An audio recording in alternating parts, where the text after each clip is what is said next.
21st Precinct, Sergeant Waters. Wait a minute, just a second. Burglars where? Yeah? Yeah? Well, what is that, an apartment house? Oh. Yeah?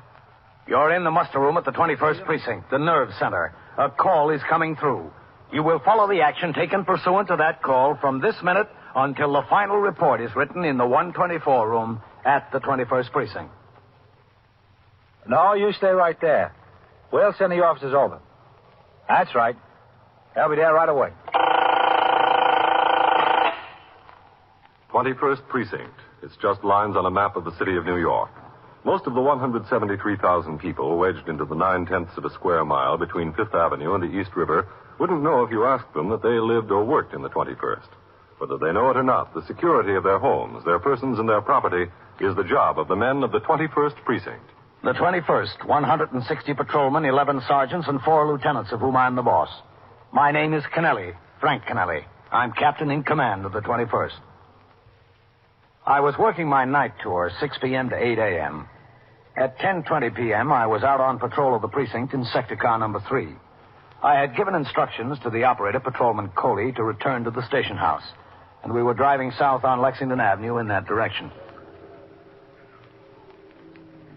So they pulled the curb, Captain. Yeah? I got out and I walked over the car. He was behind the wheel, and she was sitting there next to him with her arms folded. Mm-hmm. I said, "You went through the light." He said, "I know I did, officer. My mind was on something else." Looked at her when he said it. I said, "Let's see your registration and operator's license." Then I went to the curb and I wrote out the summons. Uh-huh. Well, I came back, I give him the summons, and she turns to him, and you know what she says? She says, "Well, there goes your Father's Day present." How do you like that? Wait a minute. Huh?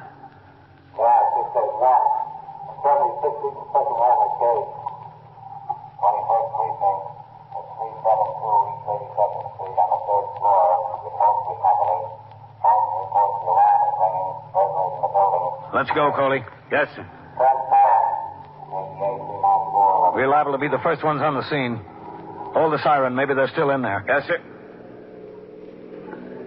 Okay. Go on. Take your left. It's a break, Captain. Street looks clear. All right. Go through the light. Give him the horn. Right. Okay, you're clear. Got it. Come on, move, taxi. Nose in the middle of the street. You know the building? 372, I know it. Cross 2nd Avenue and pull up right in front of it. Yes, sir. And hold the horn going across. Captain, somebody come running this way. Yeah. There he goes, into the bar and grill there. All right, pull him. I'll check him out. You go on to the scene. Yes, sir.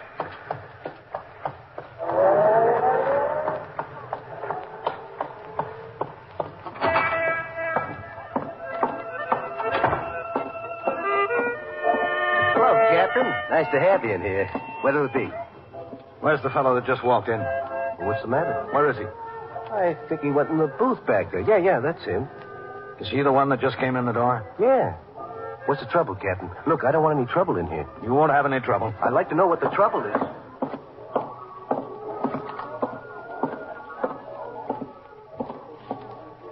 You. Did you just come in here? No, I've been in here for a little while. Why are you so out of breath? Who's out of breath? I'm not out of breath. How long you been in here? About 15 minutes. Yeah, about. And where's your drink? I don't know. Service is slow, I guess. What's your name? Bogner. Jack Bogner. How do you spell it? Bognor. Come on. Stand up a minute. Why? Come on, stand up. What's the idea? What's it I'm supposed to have done? Well, I don't know that you've done anything. And what's the idea? Lean up against the booth there. Why? Go on. Yeah? Oh, listen, what's the idea? What are you looking for? You won't find anything. No? What are you going to do with these? Oh, I just happen to have them. That's a new one. You just happen to have 6.32 caliber cartridges. I did. Listen, Captain, is there anything I can do? Yeah, just get behind the bar. I don't want any trouble in the place. When did this fella come in? Just walked in the door a second before you, that's all. Just a second before me. Yeah, a second or two. All right. Get behind the bar and see that those other people stay back. All right, I don't want any trouble in here. I don't know that guy from Adam. So, 15 minutes you've been in here, is that right, Jack? More or less. Mostly less, I think. All right, mostly less. Where's the gun these go in? I don't have a gun. You searched me, didn't you? Where do you live, Jack? 3422 Curtis Avenue. Where's that, Brooklyn? Yeah, Brooklyn. Well, what are you doing way over here? I came over to meet a friend. Well, where is he? Well, it's not a he, it was a she. I don't know. She left. Is that it, Jack? What? Under there. Under the table. What is it? What do you think it is? What would a gun be doing under there? I think somebody would have to put it there, don't you? That beats me. Bartender, come here. It's not mine. I never saw it before. Oh, didn't you? Yes, Captain, what can I do you? Reach under that booth and get that gun, will you? What gun? Oh, for crying out loud. Just pick it up and give it to him. Yes, sir. Is that his? Well, it's not yours, is it? No, sir. It's not mine either. It wasn't there before you came in. Back here, Coley. Who said it wasn't? Can you prove it? I know it wasn't there.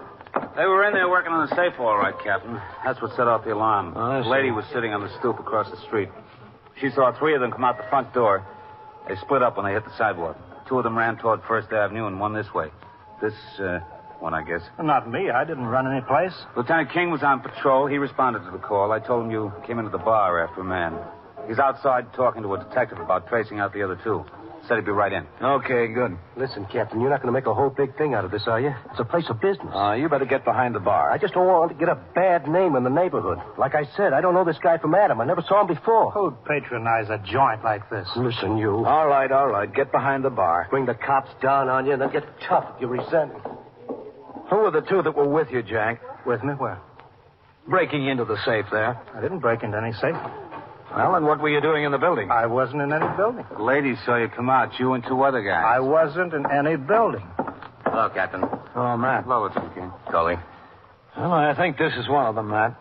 No? He ran in here and took a booth. Ran in right before I did. According to the bartender, that is.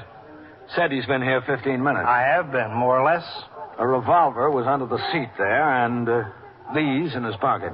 Looks like you're in trouble, mister. What kind of trouble am I in? Sitting in a bar. Who were the two that tried to rip that safe with you? What safe? I don't know anything about any safe. Well, we know all about safes. You come to the station house with us. We'll teach you a few things. The suspect, Jack Bogner, was taken to the station house, and as the arresting officer, I accompanied him to the office of the 21st Detective Squad on the second floor. There, under the questioning of myself, Lieutenant King, and other detectives, he continued to deny knowledge of the attempted safe burglary. By telephone, the name Jack Bogner was checked out through the Bureau of Criminal Identification. BCI reported a Jack Bogner listed in the resident known criminal file showing 3 arrests for burglary and 1 conviction on the charge of unlawful entry. The suspect admitted he was this Jack Bogner. 2 detectives of the Safe Loft and Truck Squad, specialists in this type of crime, arrived to aid in the investigation. While the interrogation of the suspect continued, at midnight I went downstairs to the muster room to turn out the platoon for the 12 to 8 tour. Then, after I spoke to the desk officer in regard to a patrol problem he faced, I walked through the back room towards the stairs leading to the detective squad. As I started up, I could see Lieutenant King standing at the top of the stairs talking to a rather heavy-set woman of about 50. Well, I told you I don't know whether I could or not. Hello, Matt. Captain, this is Mrs. Turo, Captain Kennelly. Miss Toro? Oh, how do you do? Mrs. Turo was sitting on the stoop of her house across the street from the loft building. Yeah, it was hot. She saw the 3 men run out. She saw 2 go toward First Avenue, the other one toward 2nd. Well, I want you to understand that when the policeman first talked to me, I told him I didn't know whether I could or not. Yes, I understand that. After all, it was across the street, and it was night, and I wasn't paying any particular attention. I just saw the 3 men come out of the building. I thought to myself, that's funny. Anyone should come out of the building when it was so dark in there. At that time of night, I mean. They're getting a little line upset, Captain. Oh, good. As far as recognizing any of them's concerned, I don't know whether I could. I don't think I could. But you might be able to. Well, yeah, of course I might be able to. How can I tell till I try? We're going to give you the opportunity to try, Mr. Trudeau. Oh, well, I appreciate that. As long as you don't expect me to do the impossible. Well, anything you're able to do will be a help to us. If you can identify one of the men, that'll help us. If you can tell us positively that none of them or any of the men you saw come out of the building, that'll be a help to us, too. Oh. All we want is your assistance to the best of your ability. Well, that I'll be glad to do. Lieutenant, Yes? we're all set for the lineup in there. Okay. Now, Mr. Trudeau, we're going into the detective squad. Yeah. When we get in, you'll see several men lined up across the room. Mm-hmm. They'll all be about the same age and height and build. Well, what do I do? We'll go inside. I'll tell you then. Oh, all right. Okay. All right, straighten up there. Stand in line. All right, Mr. Trudeau. I want you to go and look at each one of these men standing there. Look them all over good. Look at them twice if you have to. If you recognize any of them as one of the men that came out of the loft building, you stop and tap them on the shoulder. Oh, just tap him on the shoulder. Yeah, that's right. 24 squad. Well, where do you want me to start? Start wherever you like. All right, hold on. Wherever I like. Yes. Captain Kennelly, Yeah? desk officer wants you to call him when you get a chance. All right, thanks. Okay, Mr. Trudeau. Oh, yeah.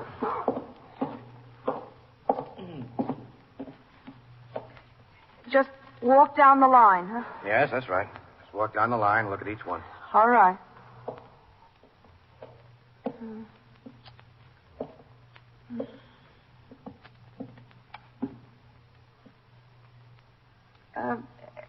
Can I take another look at them? Yes, if you want.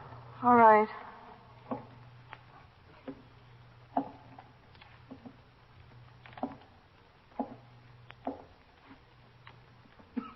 Oh, one of them had on a sports shirt, something like this one. Well, you got a million of them on 34th Street, lady. All right, just keep quiet in line. You recognize any of the men, Mrs. Trudeau? No. I'm afraid it was just too far away. Just too far. I was across the street. I didn't notice particularly. The only thing is one of them had on a sports shirt, something like this man. Send the sports shirt to Sing Sing. All right. Well, Mr. Trudeau? I'm sorry. That's all right. All we want is the truth. If you can't, you can't. All right, break it up. Okay, you fellas, get over there. Want me to have an officer take you home, Mr. Trudeau? Oh, no, that's all right. It's kind of late. No, it's all right. I'm so nervous, I think I'd rather walk than ride anyway. I wouldn't be able to sleep. It's too hot. All right, thank you. We'll call you if we need you. It's too bad I didn't get a better look. Yes, it is. Well, goodbye. Goodbye, Mr. Trudeau. Well, that blows that sky high, Captain. Yeah. I thought if she only gave us a tentative identification, Jack could figure he might be hooked and help us. Yeah, no such luck. But we still got the gun charge against him. I don't know how good that's going to be. Yes, it would be better if he'd had the gun in his pocket and the bullets on the floor. You are listening to 21st Precinct, a factual account of the way police work in the world's largest city.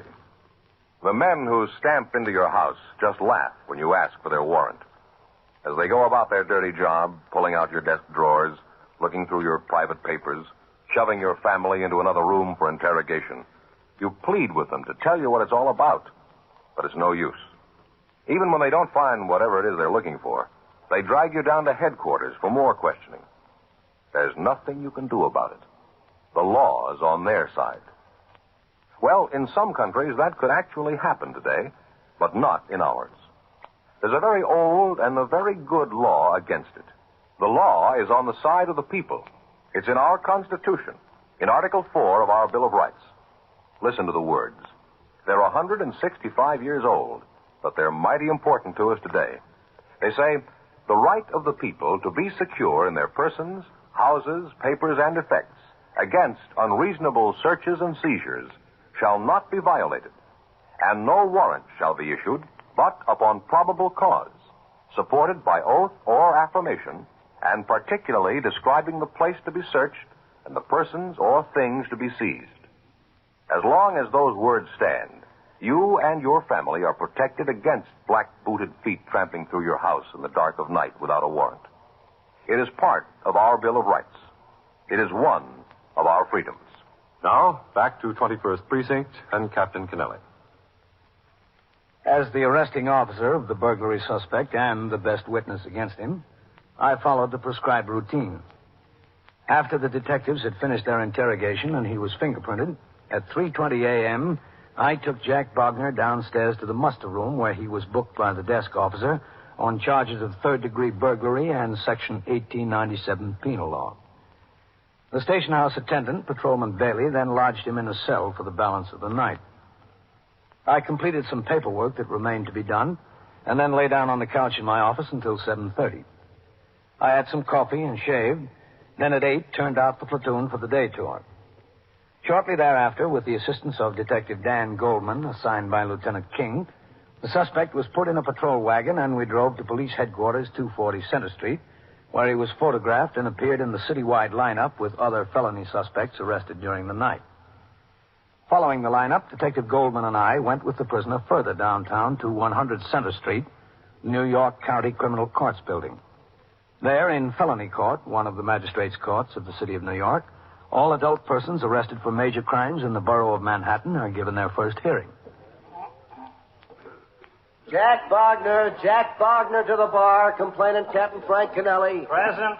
I'm here. Jack Bogner, you're charged with violation of Section 1897 of the penal law and that you had in your possession one loaded revolver. Also, you're charged with burglary. How do you plead, guilty or not guilty? Not guilty. Do you want to be heard now, or do you want an adjournment to obtain counsel and witnesses? Isn't the defendant represented by counsel?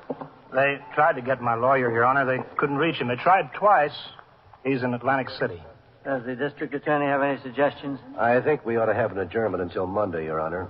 Should be able to have counsel available by then. Oh, now, Your Honor, it's not fair to make me lay in jail over the weekend like that. I'm ready to make bail. My bondsman's here. I could reach him. I'm inclined to agree that it isn't fair to the defendant.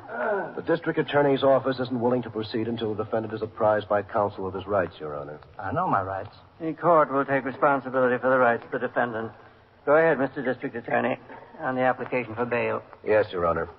A few minutes before 11:30 last night, Your Honor, the police department received a report from Holmes that the burglar alarm was ringing at Sunningdale Upholstery Company on the third floor of a loft building at 372 East 82nd Street.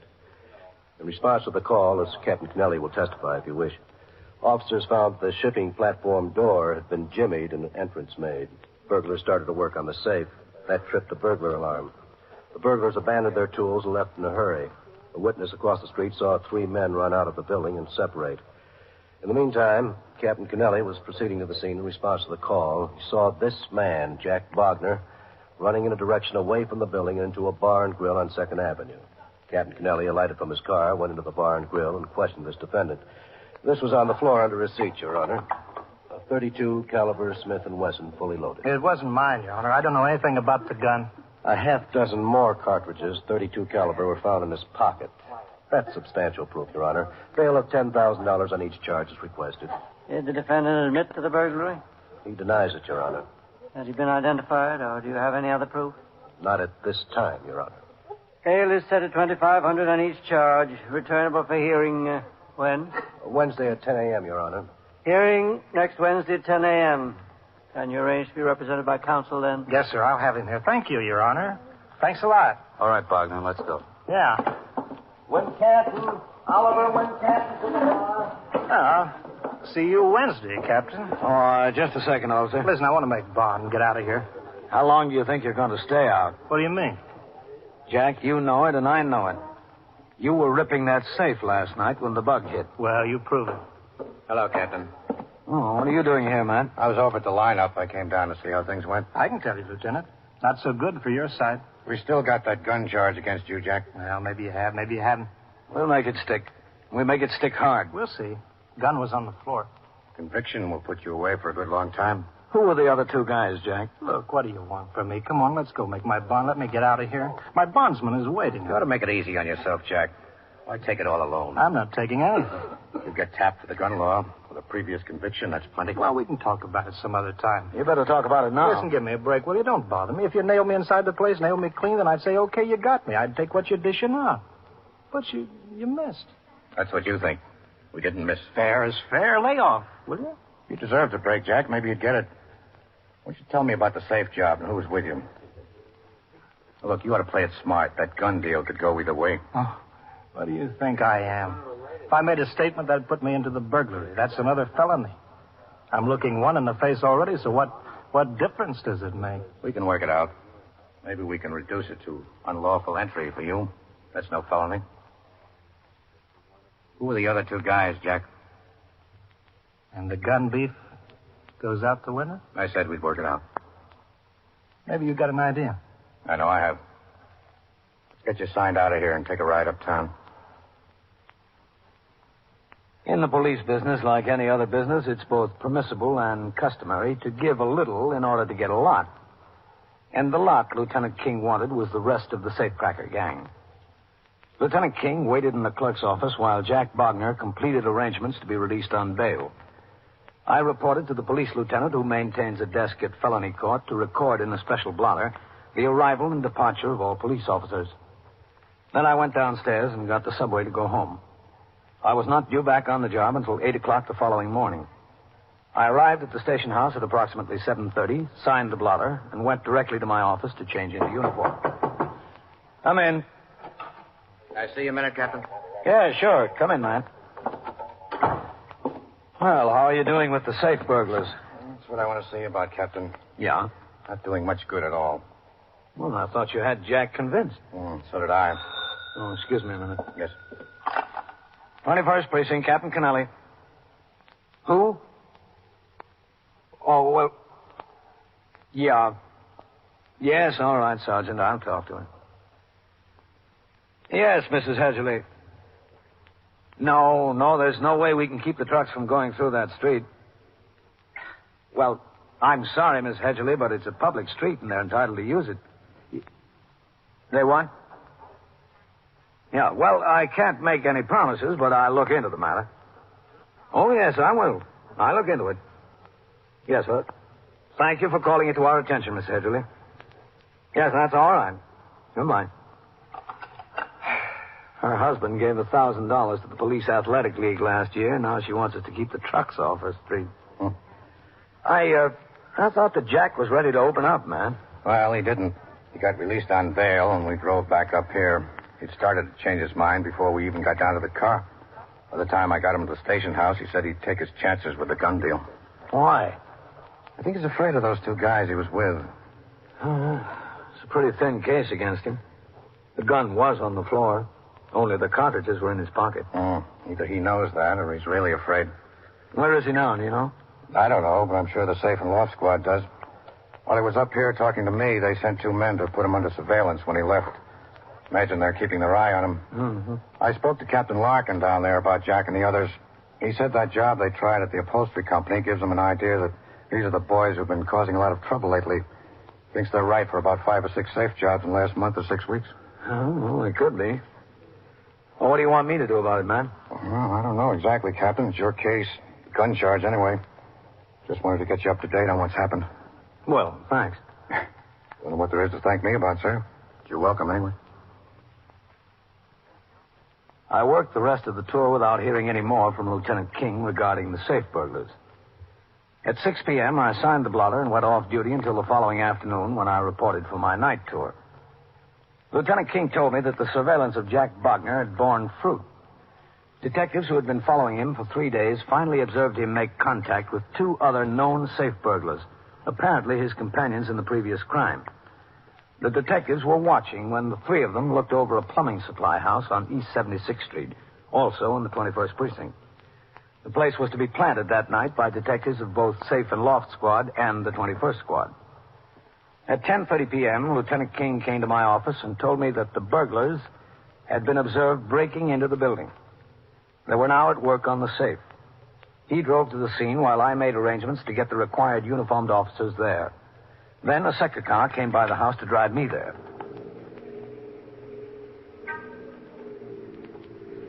Pull by the place and stop at the corner. Yes, sir, Captain.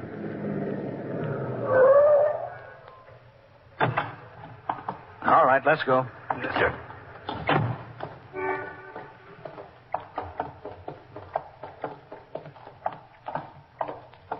Captain. Yeah? Lieutenant King is over in the doorway of that shoe repair shop. Everything okay, Sergeant? Yes, sir. All right, let's go. Yes, sir. Coley, come on. Coming, Captain.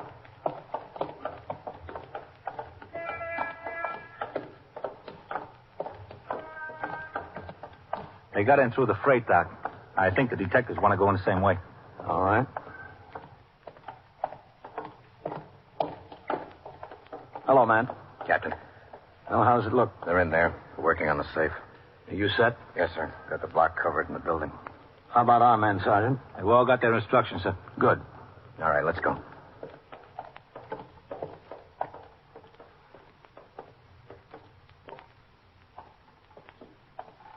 We'll go in the freight entrance. There's a shipping room there, then a stock room, then the office. That's where they are.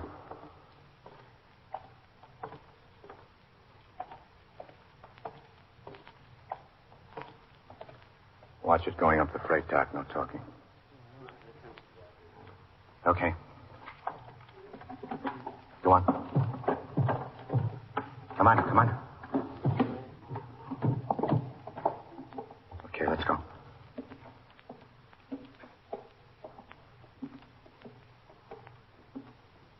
That door there.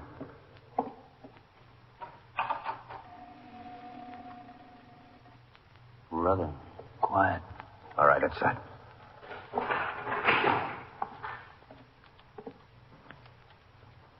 There's a light back there. That's them. Let's take them.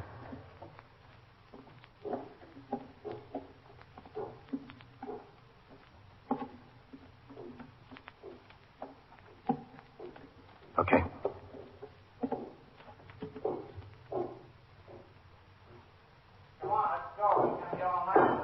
Okay, let's get him. Open the door. All right, police officers, raise up. Get him up, all of you. Watch him. Get out! Shoot. Okay, we're through. That's enough. Okay, that's enough. All right. All right, stand up. Yeah, we're standing. Don't shoot. Get those hands in the air. Put your lights on them. Okay, here we are. All right, let's go. Keep them up. Watch him now. Get that other one over there. Yes, sir, we got him. I think Wally's dead. I think he is. You're lucky you're not, Jack. All right, get against the wall there. Get up against there. Very lucky. Didn't you have enough trouble, Jack? Did you have to go into this thing again? Well, I needed money. I needed to pay the bondsman. Needed to get a lawyer. Would have been better off if you helped us. I'll help you now. I'll give you all the help you want. What do you want to know? You're a little bit late, Jack. It just happens that right now we don't need any help.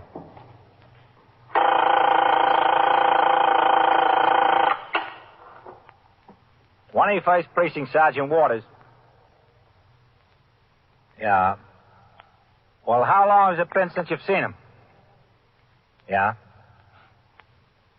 You're sure he didn't move out? Well, who told you that, lady? Yeah. Yeah, sure, we'll make an investigation. And so it goes. Around the clock, through the week, every day, every year. A police precinct in the city of New York is a flesh and blood merry-go-round. Anyone can catch the brass ring, or the brass ring can catch anyone. 21st Precinct, a factual account of the way the police work in the world's largest city, is presented with the official cooperation of the Patrolmen's Benevolent Association, an organization of more than 20,000 members of the Police Department, City of New York. This is the United States Armed Forces Radio and Television Service.